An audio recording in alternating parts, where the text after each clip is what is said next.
నమస్కారం వార్తలకు స్వాగతం. ముందుగా ముఖ్యాంశాలు. Delhi CM Arvind Kejriwal press meet, ప్రధాని మోదీపై విమర్శలు. మాజీ మంత్రి కేటీఆర్ ప్రెస్ మీట్, పలు అంశాలపై వివరణ. YCP leader Ambati Rambabu media సమావేశం నిర్వహించారు. ఈ సందర్భంగా పలు అంశాలపై ఆయన మాట్లాడారు. చాలా పెద్ద ఎత్తున హింస చెలరేగింది.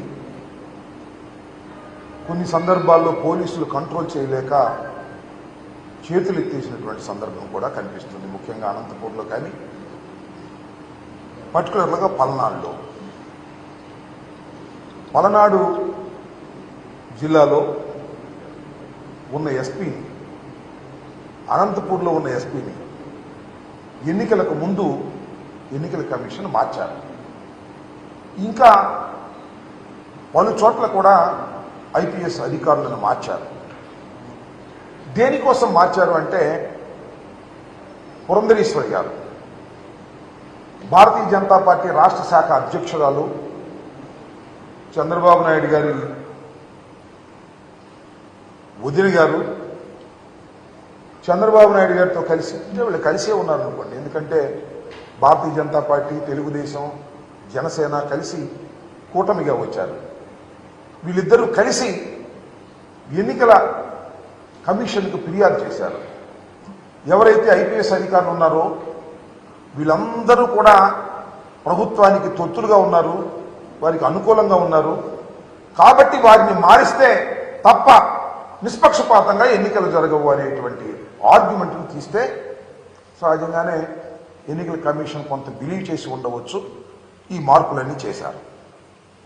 ఇక్కడ గమనించాల్సిన అంశం ఏమిటంటే, ఎక్కడైతే పురంధరేశ్వరి పిటిషన్ మీద మార్పులు చేశారో ఆ ప్రాంతంలోనే హింస ప్రజ్వరిల్లింది. Note this point. ఇవాళ మనం ఫర్ ఎగ్జాంపుల్ అనంతపూర్ తీసుకున్నాం, ఫర్ ఎగ్జాంపుల్ పల్నాడు తీసుకున్నాం. పల్నాడులో నేను this is the third time I'm going to contest, మూడోసారి నేను పోటీ చేయబోతున్నాను. గత 2 ఎన్నికల అనుభవం నాకుంది. ఏ రోజుని కూడా ఇంత పెద్ద ఎత్తున హింస జరిగినటువంటి సందర్భం లేదు. మొన్న ఎన్నికల్లోనే భారీ ఎత్తున హింస జరిగింది. ఎందుకు జరిగింది? కారణం ఏంటి? కొత్తగా ఎస్పీ వచ్చారు. పాత ఎస్పీ పక్షపాత ధోరణితో ఉంటాడని మార్చేశారు. కొత్త ఎస్పీని ఇస్తే బలంగా ఉండాలి కదా, ప్రశాంతంగా జరగాలి కదా. ఎందుకు పూర్వం కన్నా ఎక్కువ హింస జరిగింది అనేది ఇక్కడ పాయింట్ అని మనం చేస్తున్నాం. అంటే ఈ మార్పులు చేర్పుల మీదే కుట్ర జరిగిందా? తెలుగుదేశం, భారతీయ జనతా పార్టీ, పురంధరేశ్వరి గారు, పవన్ కళ్యాణ్ గారు కలిసి కుట్ర చేశారా? కుట్ర చేసి ఈ పిటిషన్లు పెట్టి ఏదో ఒక విధంగా తాము తమ ఓట్లను, ఫాల్స్ ఓట్లను గందరగోళాలు చేసి ఓట్లు వేయించుకోవడం ద్వారా గెలవాలని అనుకున్నారా అనేటువంటి సందేహాలు కలుగుతా ఉన్నాయి. ముఖ్యంగా పల్నాడులోకి వస్తే నరసరావుపేట పార్లమెంటు నియోజకవర్గం వైఎస్ఆర్ కాంగ్రెస్ పార్టీకి చాలా strong constituency. Everybody knows it. 7కి 7 గెలిచాం పోయిన ఎన్నికల్లో. ఇవాళ కూడా 7కి 7 గెలిచే పరిస్థితి ఉన్నది అని మాకన్నా బాగా తెలిసిన వ్యక్తి అటు పోటీ చేసిన మా పార్టీ వ్యక్తే ఉన్నదాకా. కాబట్టి దీన్ని ఏదో విధంగా నలిపేయాలి అనేటువంటి కుట్రతో ఇదంతా చేశారనేటువంటి భావన కలుగుతోంది. చాలా చిత్రమైన, విచిత్రమైన సంఘటన ఏమిటంటే, ఎన్నికల కమిషన్ ఎవరినైతే అపాయింట్ చేశారో ఎస్పీలుగా, వాళ్ళని సస్పెండ్ చేసే పరిస్థితి వచ్చింది. ఇది చరిత్రలో నేను ఎప్పుడు ఎక్కడ చూడలా.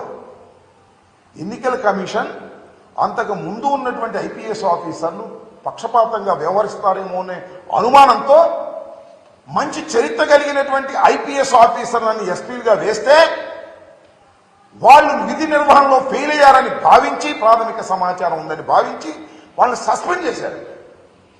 ఊరినే బదిలీ కూడా కాదు, they suspended from the service at present. ఎంత విచిత్రమైన విషయం. దీన్ని ఏ విధంగా భారత ప్రజాస్వామ్యంలో భావించాలని అడుగుతా ఉన్నా.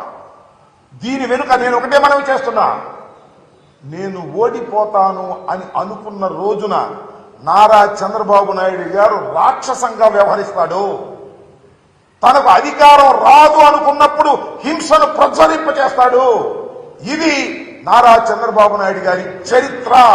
ఇవాళ పలనాడులో హింస జరగడానికి కారణం నారా చంద్రబాబు నాయుడు గారు, అదేవిధంగా పురంధరేశ్వరి గారు. ఇక్కడ మార్పుల వల్లే ఇంత హింస జరిగిందని నేను మనవి చేస్తున్నాను. ఎంత ఆశ్చర్యం అండి. పోలింగ్ రోజున అలో లక్ష్మణ అని అల్లాడుతుంటే, తలలు పగిలిపోతుంటే పోలీసులు దించుకోలేకపోయారు.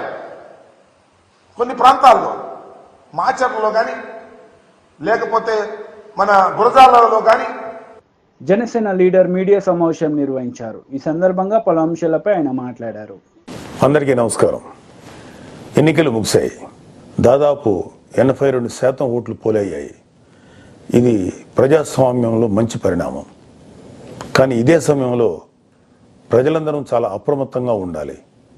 ఎందుకంటే పోలింగ్తోనే ఎలక్షనీరింగ్ పూర్తి కాలేదు, కౌంటింగ్ కూడా ఉంది. ఓటమి కళ్ల ముందు కనిపించడంతో వైసీపీ అసురగణం ఎంతటి అరాచకానికి ఒడిగొడుతుందో పల్నాడు, తాడిపత్రి, తిరుపతిలో చూసాం. సైకోపాత్ అనే మాట మనం వింటూ ఉంటాం. ఈ జగన్మోహన్ రెడ్డి కూడా ఆ కోవలోకి వస్తాడో లేదో తెలియదు, కానీ ఖచ్చితంగా అతను ఒక సోషియోపాత్. ప్రజలను కులాలుగా, వర్గాలుగా, పార్టీల వారీగా విడదీసి చిచ్చులు పెట్టి ఆనందించే రకం. అతనిలో ఆ మానసిక స్థితిని మొదట్లో ఎవరు గుర్తించలేకపోయారు. ఆ వ్యాధిని తన అసురగణానికి కూడా అంటించాడు. ఈ సోషియోపాత్ మానసిక స్థితి రోజు రోజుకి ముదిరిపోయింది. ఓటమి కనిపిస్తుండటంతో వైసీపీ ముఠాలు ఉన్మాదంతో ప్రజల ఇళ్ల మీద పడి అరాచకం సృష్టిస్తున్నాయి. మాచర్ల వైసీపీ ఎమ్మెల్యే సంబంధీకుల ఇళ్లలో పెట్రోల్ బాంబులు దొరికాయంటే ఫలితాలు వచ్చాక వీళ్ళు ఎంత రాక్షసత్వానికి తెగబడబోతున్నారో ప్రజలు గ్రహించాలి. తాడిపత్రిలో పోలీసులు కూడా తమను తాము రక్షించుకునేందుకు అగచాట్లు పడ్డారు. అంటే వైసీపీ ఎంతగా రెచ్చిపోతుందో అర్థం చేసుకోవాలి. వైసీపీకి ఓటు వేయలేదని తెలిసి ఇళ్లలో చొరబడి మహిళలను, పిల్లల్ని అందరినీ చావుగొట్టే పైశాచికత్వాన్ని పెంచింది ఎవరు? ఖచ్చితంగా ఈ జగన్మోహన్ రెడ్డి అనే చెప్పాలి. విశాఖపట్నంలోని కంచరపాలెంలో ఓ కుటుంబం కూటమి అభ్యర్థులకు ఓటు వేసిందని తెలిసి వైసీపీ గుండాలు ఆ ఇంట్లో మహిళలను, చదువుకుంటున్న పిల్లలపై దుర్మార్గంగా దాడి చేసింది. గర్భంతో పుట్టింటికి వచ్చిన మహిళపైన తీవ్రంగా దాడి చేశారు. అంటే వైసీపీ రాక్షసత్వం ఏ స్థాయిలో ఉందో తెలుసుకోండి. ఇలాంటివన్నీ తెలుసుకొని చిక్కటి చిరునవ్వులు చెందించే వ్యక్తిని ఏమనాలి? మహేష్ బాబు స్పైడర్ సినిమాలో విలన్ సూర్య గుర్తొస్తున్నాడు కదూ. ఉత్తరాంధ్ర నుంచి రాయలసీమ వరకు ఎన్నికల అనంతరం హింసను ప్రేరేపించడంలో వైసీపీ ఓటమి కనిపిస్తుంది. రాబోయే ఓటమిని కప్పిపుచ్చుకునేందుకే ఈ దాడులు చేస్తుంది. ఈవీఎంలు భద్రపరిచిన స్ట్రాంగ్ రూమ్స్ దగ్గర కూడా భద్రత పటిష్టంగా ఉంచాలి. అక్కడ సెంట్రల్ గవర్నమెంట్ వారిది 3 అంచెల సెక్యూరిటీ ఉంది.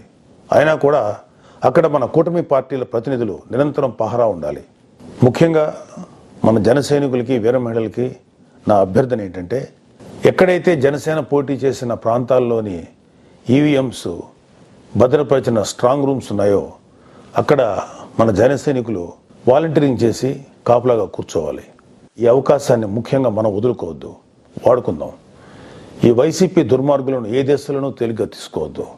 వాళ్ళు ఏ అరాచకానికైనా, దౌర్జన్యానికైనా తెగబడతారు. ఆ మధ్యన అంటే 2-3 ఏళ్ల క్రితం అమెరికన్ ప్రెసిడెన్షియల్ ఎలక్షన్స్లో కూడా ఎక్స్ ప్రెసిడెంట్ డొనాల్డ్ ట్రంప్ ఇలాంటి లక్షణాలే కనబరిచాడు. ఎన్నికల్లో ఓడిపోతున్నాను అని తెలిసాక కూడా నేనే గెలుస్తున్నాను, గతం కంటే గట్టిగా ఓట్లు వచ్చాయని ప్రచారం మొదలెట్టాడు. ఫలితాలు వచ్చాక కూడా నానా యాగి చేసి కుర్చీ వదలంటే వదలని అలాగే భీష్మించి కూర్చుంటే వైట్ హౌస్ నుంచి పంపేశారు. దాదాపు ఇలాంటి లక్షణాలే మన ఆపద్ధర్మ ముఖ్యమంత్రి జగన్మోహన్ రెడ్డి కూడా ప్రదర్శిస్తున్నాడు. అందుకే మొన్నటికి మొన్న ఐపాక్ మీటింగ్లో కూడా తన పార్టీ గెలుస్తుందని గొప్పలు చెప్పాడు. అతని మానసిక స్థితిని వంట పట్టించుకున్న ఉత్తరాంధ్ర నాయకుడు ప్రమాణ స్వీకార ముహూర్తం, విశాఖలో స్థలం అన్నీ ప్రకటించేశాడు. జూన్ 4 తర్వాత వీళ్ళందరినీ విశాఖలో ఉన్న ఆ ఆసుపత్రిలో చేర్చాల్సిందే. ట్రంప్ లాగే జగన్ కూడా కుర్చీ వదులుకోవడానికి ఇష్టపడ్డాం. తన ఉన్మాద బృందంతో రాష్ట్ర వ్యాప్తంగా దాడులు, హింసకు తెగబడే ప్రమాదం లేకపోలేదు.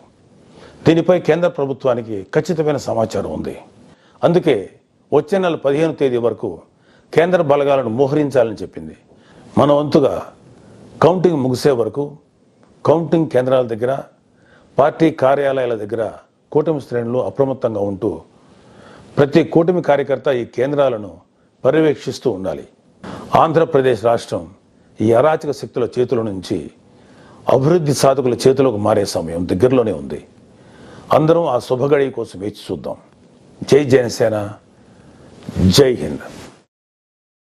బీజేపీ రాష్ట్ర అధ్యక్షుడు కిషన్ రెడ్డి మీడియా సమావేశం నిర్వహించారు. ఈ సందర్భంగా పలు అంశాలపై ఆయన మాట్లాడారు. వాళ్ళు కానీ కాంగ్రెస్ పార్టీ వాళ్ళు కానీ కాబట్టి మనవి చేస్తా ఉన్నాను, ఈ రాష్ట్రంలో ఈరోజు ప్రధానంగా నిర్మాణాత్మకంగా ప్రతిపక్ష పాత్ర పోషించేది ఈరోజు ఇప్పుడు ఉన్నటువంటి పరిస్థితుల్లో ఏకైక పార్టీ నరేంద్ర మోడీ గారి నాయకత్వంలో భారతీయ జనతా పార్టీ మాత్రమే మనం వేస్తున్నాం. ఈరోజు కాకపోయినా రేపైనా ఈరోజు రెండు పార్టీలకు వ్యతిరేకంగా పోరాటం చేసేది Bharatiya Janata party. Congress party, BRS party రెండు పార్టీల డిఎన్ఏ ఒకటే. మనం మొదటి నుంచి చెప్తా ఉన్నాం.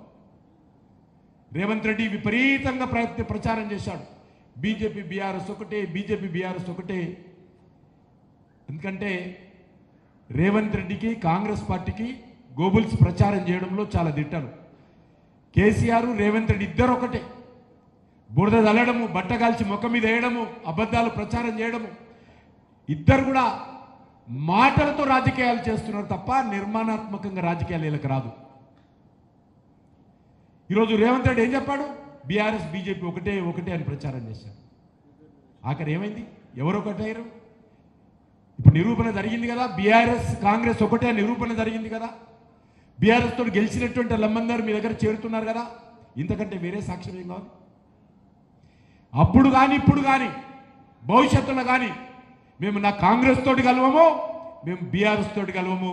మేము కలిసేది తెలంగాణ ప్రజలతో తప్ప ఏ పార్టీతో కలవమని సందర్భంగా మనం వస్తుంది. ఈ రాష్ట్రంలో వచ్చేటువంటి శాసనసభ ఎన్నికల వరకు భారతీయ జనతా పార్టీ మా 8 మంది ఎమ్మెల్యేలు ఎవరైతే ఉన్నారో, మా ఎమ్మెల్సీలు ఎవరైతే ఉంటారో, మా పార్టీ కార్యకర్తలు ఎవరైతే ఉంటారో, మా పార్టీ నాయకత్వం ఏదైతే ఉంటుందో ఖచ్చితంగా బీఆర్ఎస్ పార్టీ తెలంగాణ ప్రజల పక్షాన నిలబడే ప్రసక్తి లేదు. ఎందుకంటే వాళ్ళందరూ కూడా కాంగ్రెస్ పార్టీలో చేయబడుతున్నారు. కాబట్టి మిగిలేది పోరాటం చేసేది తెలంగాణ ప్రజలకు ఉండేది భారతీయ జనతా పార్టీ మాత్రమే. తప్పకుండా తెలంగాణ ప్రజల పక్షాన నిలబడి ఈరోజు తెలంగాణ కోసం, తెలంగాణ ప్రజల కోసం, తెలంగాణ అభివృద్ధి కోసం పోరాటంగా నిలబడేది బీజేపీ మాత్రమే. అందుకే మనం చాలా స్పష్టంగా ఉండాలి. నేను తెలంగాణ విద్యావంతులకు, మేధావులకు ఇక్కడ నుంచి మనవి చేస్తా ఉన్నాను. తెలంగాణ గడ్డలో ఈ వరంగల్ అడ్డా ఏతున్నదో ఖచ్చితంగా ఇది తెలంగాణ ఉద్యమానికి వేదికగా నిలబడినటువంటి అడ్డా. ఇది అనేక సంవత్సరాలు ఇక్కడ మరి ప్రత్యేక తెలంగాణ కావాలని చెప్పి ఇక్కడి నుంచే ప్రారంభమైంది ఉద్యమం. ఇక్కడి నుంచే తెలంగాణ అంతా అంటుకున్నది.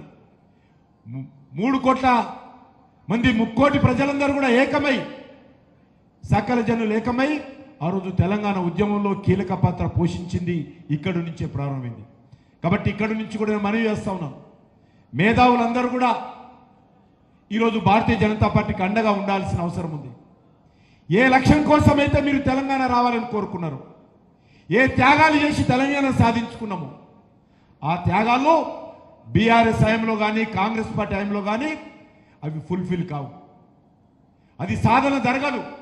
ఈ రెండు పార్టీలు కూడా కుటుంబ పార్టీలు, ఈ రెండు పార్టీలు కూడా అవినీతి పార్టీలు, ఈ రెండు పార్టీలు కూడా స్వార్థ రాజకీయాల కోసం పనిచేసేటువంటి పార్టీలు, ఈ రెండు పార్టీలు కూడా అబద్ధాలు ప్రచారం చేసి అబద్ధాలతో ఈరోజు రాజ్యం ఏలానుకున్నటువంటి పార్టీలు.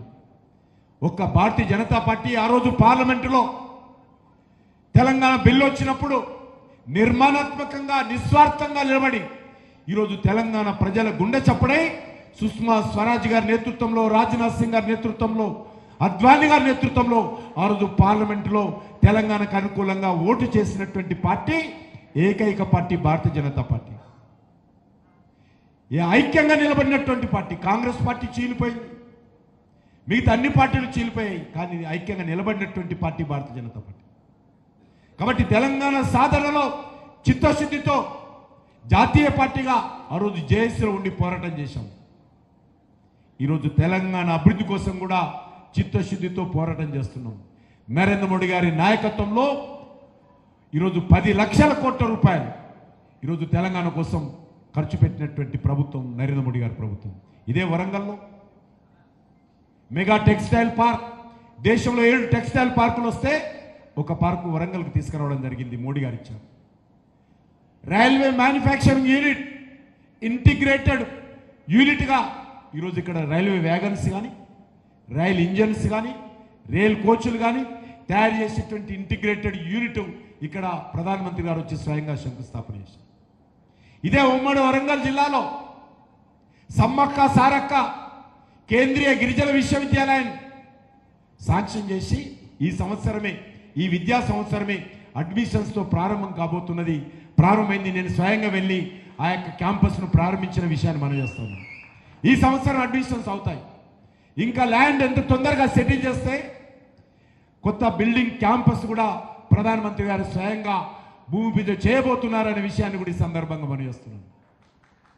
అంతేకాదు ఇక్కడ జాతీయ రహదారులు కావచ్చు, ఇక్కడ వరంగల్కి సంబంధించినటువంటి స్మార్ట్ సిటీ కావచ్చు, హెరిటేజ్ సిటీ కావచ్చు, ఇక్కడ ఉన్నటువంటి మరి రామప్ప దేవాలయానికి సంబంధించి యునెస్కో అనేక కట్టడాలు ఉన్న మాజీ మంత్రి కేటీఆర్ మీడియా సమావేశం నిర్వహించారు. ఈ సందర్భంగా పలు అంశాలపై ఆయన మాట్లాడారు. కేసీఆర్ ప్రభుత్వంలో ఇచ్చిన ఉద్యోగాలు, వాటి కాయిదాలు నువ్విచ్చి నేను ఇచ్చిన ఉద్యోగాలు అంటే లెక్క ఎట్లా కుదురుతుంది?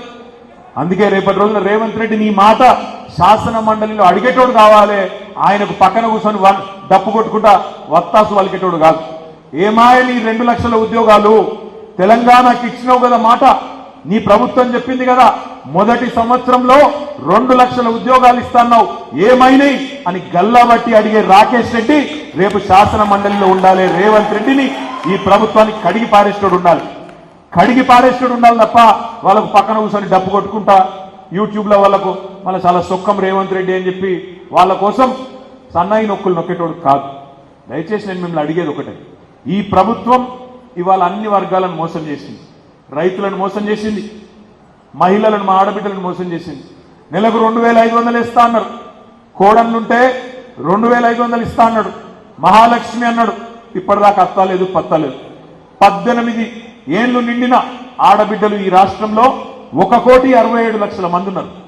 1,67,00,000 మంది. వాళ్ళందరూ ఎదురు చూస్తున్నారు ఎప్పటి నుంచి ఇస్తాడు 2500 అని. సిగ్గు లేకుండా అబద్ధాలు చెప్తా ఉన్నారు. నేను ఇప్పుడే ఇక్కడికి వస్తుంటే చూసిన ప్రియాంక గాంధీ గారు ఉపన్యాసం ఇస్తున్నది ఉత్తరప్రదేశ్లో. మేము ఆల్రెడీ చాలు చేసినాం, మేము ఆల్రెడీ అక్కడ ఇస్తూనే ఉన్నాం, తెలంగాణలో నెలకు 2500 పడుతూనే ఉన్నాయి ఆమె చెప్తుంది. ఆదిలాబాద్కి వచ్చి రాహుల్ గాంధీ అబద్ధం చెప్తాడు, నెలకు 2500 పడిపోతూనే ఉన్నాయని. ఇప్పుడే నాకు మా మహేందర్ అన్న చెప్తున్నాడు, గొంగిడి మహేందర్ రెడ్డి గారు, అన్నా మేము ఎక్కడ లేని విధంగా ఆలేరులో సోషల్ మీడియా కమిటీలు వేసుకున్నాం, యువజన కమిటీలు వేసుకున్నాం అనే మాట చెప్పిండు. ఆ మాట వాస్తవమేనా? ఉన్నారా మీరందరు ఇక్కడ? నేను మిమ్మల్ని దయచేసి కోరుతున్నా, ఇవాళ మీ బాధ్యత. ఎందుకంటే గ్రాడ్యుయేట్ ఓటర్ అంటే అక్కడ వాళ్ళు ఉంటారు. మొత్తం మీ ఆలేరు నియోజకవర్గంలో 11,000 ఓట్లు ఉన్నాయి అనుకుంటా. వాళ్ళకి మనిషికి వాళ్ళ వాట్సాప్ ఇన్బాక్స్ లో వాళ్లకు చేరేటట్టు ఈ సమాచారాన్ని ఇవ్వాల్సిన బాధ్యత మనది. ఇక్కడ నిల్చున్న కాంగ్రెస్ అభ్యర్థి ఎన్నికల్లో ఏమన్నాడు? రైతు బంధు అడిగితే చెప్పు తీసి కొట్టమన్నాడు, చెప్పు తీసి. మీ జిల్లా మంత్రి ఏమన్నాడు? ఆయన రైతు బంధు అడిగితే ఏమన్నాడు? చెప్పుతో కొడతా అన్నాడు. మరి చెప్పుతో కొడతా అన్న తప్పుడు నా కొడుకులను మనం చెప్పు తీసి కొట్టాలన్నా లేదా ఓటుతో ఆలోచించమని చెప్పి నేను కొడతాను. ఈ మాట మనమనవలసిన మాట కాదు, గ్రాడ్యుయేట్ ఓటర్లకు చేర్చవలసిన మాట. ఇవాళ తప్పుడు ప్రచారం చేస్తున్న కాంగ్రెస్ పార్టీ, పైసలు ఇవ్వకుండానే ఇస్తున్నామని చెప్పి తప్పుడు కూతలు కూస్తున్న కాంగ్రెస్ పార్టీ 2,500 రూపాయలు ఇస్తున్నారా? ఒక్క మహిళకన్నా వచ్చిందా? మహాలక్ష్మి సిగ్గు లేకుండా ఇవాళ ప్రియాంక గాంధీ, రాహుల్ గాంధీ పచ్చి అబద్ధాలు చెప్తుంటే 6 గ్యారంటీల్లో 5 అయిపోయినాయి అని రేవంత్ రెడ్డి తప్పుడు కూతలు కూస్తుంటే గమ్మున కూర్చొని ఊరుకుందామా? మాట్లాడొద్దా? చదువుకున్న వాళ్ళు కూడా మాట్లాడరా? గ్రాడ్యుయేట్లు కూడా మాట్లాడరా? గ్రాడ్యుయేట్లు కూడా తీర్పియరా? ఆలోచించండి.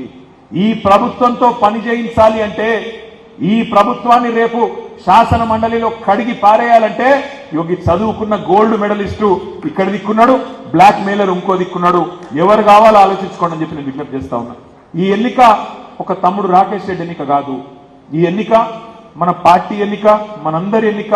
11,000 ఓటర్లకు మనం చేరాలంటే మరి మన నాయకులందరూ కూడా ఇక్కడ ఉన్నారు, మన మండల నాయకులు ఉన్నారు, గ్రామాల నుంచి వచ్చిన నాయకులు ఉన్నారు. మిమ్మల్ని కూడా నేను ప్రార్థిస్తా ఉన్నా, దయచేసి మీరు కూడా గ్రామాన మీకు ఓటర్ లిస్టు మీకు బూత్ల వారీగా మీకు వచ్చింది. బూతుల వారీగా ఒక్కొక్క ఓటర్ను మనమే కలవాలి, మనమే కూర్చోవాలి, మనమే ముచ్చట పెట్టాలి. 5 రోజులే ఉంది, ఇంకా టైం ఎక్కువ లేదు. ఒక్కొక్క మనిషిని కలవాలి, ఫోన్లు చేయాలి, అడగాలి. అన్నా మీ ఒకటే priority vote, first priority and only priority. నిలువు గీత గీయండి. 3వ నెంబర్లో రాకేష్ రెడ్డి పేరున్నది, దాని పక్కన ఉన్న డబ్బాలో వెంకటేశ్వర స్వామి నామం లెక్క ఒకటే గీత పెట్టాలి, ఒకటే నిలువు గీత పెట్టాలనే మాట మనందరం కూడా చెప్పాలి. చెప్పుకోలేదు, మనం ప్రచారం చేసుకోలేదు. నేను ఇప్పుడే అక్కని అడుగుతా ఉన్నాం, అక్క ఎట్లున్నది మరి మీ రియల్ ఎస్టేట్ ఆలేరు ఎట్లుందని అడిగిన. మరి కేసీఆర్ ఉన్నప్పుడు బాగుండే, ఇప్పుడు ఎట్లుందని అడిగిన. ఎట్లుంది? బాగుందా? బాగుందా? బాగాలేదా? మార్పు బాగలేదా? ఇప్పుడు మనం చెప్పుకోలే.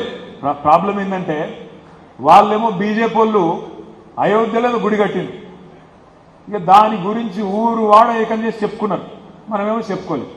ఇంత అద్భుతమైన గుడి ఎక్కడనో కాదు, మీ నియోజకవర్గంలో మన తెలంగాణలోని ప్రతి ఒక్కరు కొలుసుకునే లక్ష్మీ నరసింహస్వామి ఆలయాన్ని యాదాద్రిలో అద్భుతంగా 1000 ఏళ్లు నిలబడే విధంగా CM Arvind Kejriwal press meet నిర్వహించారు. ఈ సందర్భంగా పలు అంశాలపై ఆయన మాట్లాడారు. बड़ी तेजी से फैल रही है और जो सपने सरकारों को लेके एक आम आदमी इस देश के अंदर देखा करता था, वो सपने अब लोगों को सच होते हुए नजर आ रहे हैं. ये हो सकता है.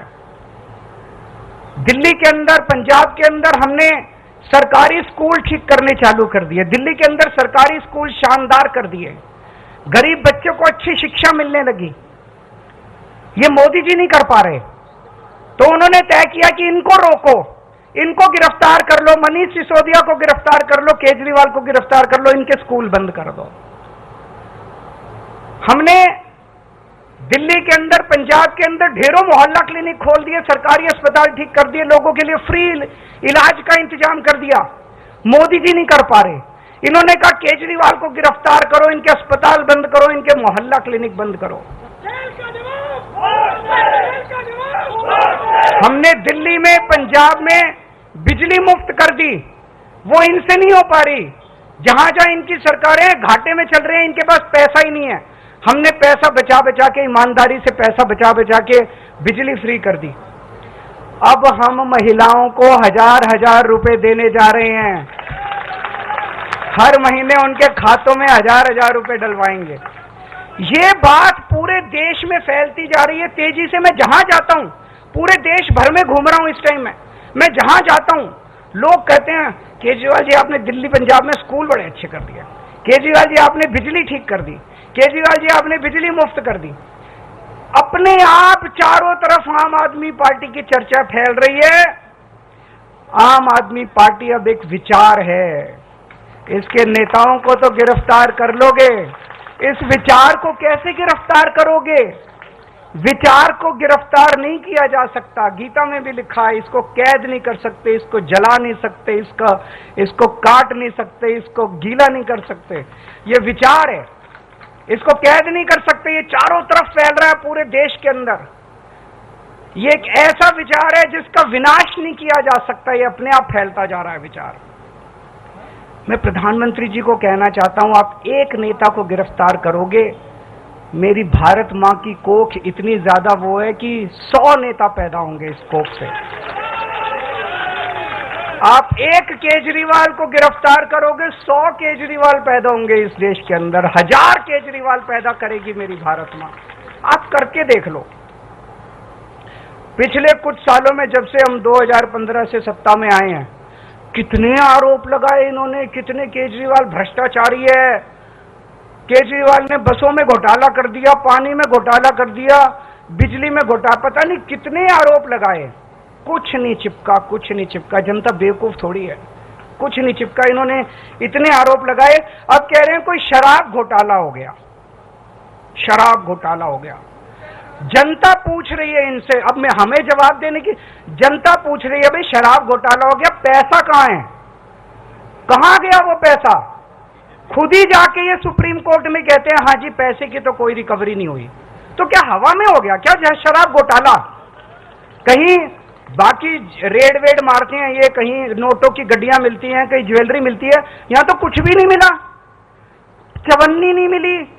कहते हैं 100 करोड़ का घोटाला हो गया, 1000 करोड़ का 1000 रुपए भी नहीं मिले, 100 रुपए भी नहीं मिले. कहां गए सारे पैसे? बिल्कुल फर्जी केस इन्होंने बना बना के हमारे लोगों को गिरफ्तार किया।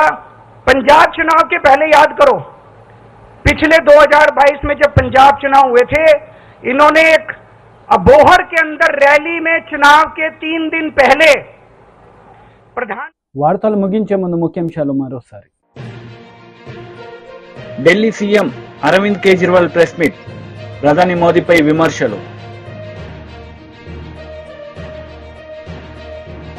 మాజీ మంత్రి కేటీఆర్ ప్రెస్ మీట్, పలు అంశాలపై వివరణ. ఈ వార్తలు ఇంతటితో సమాప్తం. తిరిగి ప్రసారమయ్యే వార్తలు మళ్ళీ కలుద్దాం. అంతవరకు సెలవు. నమస్తే.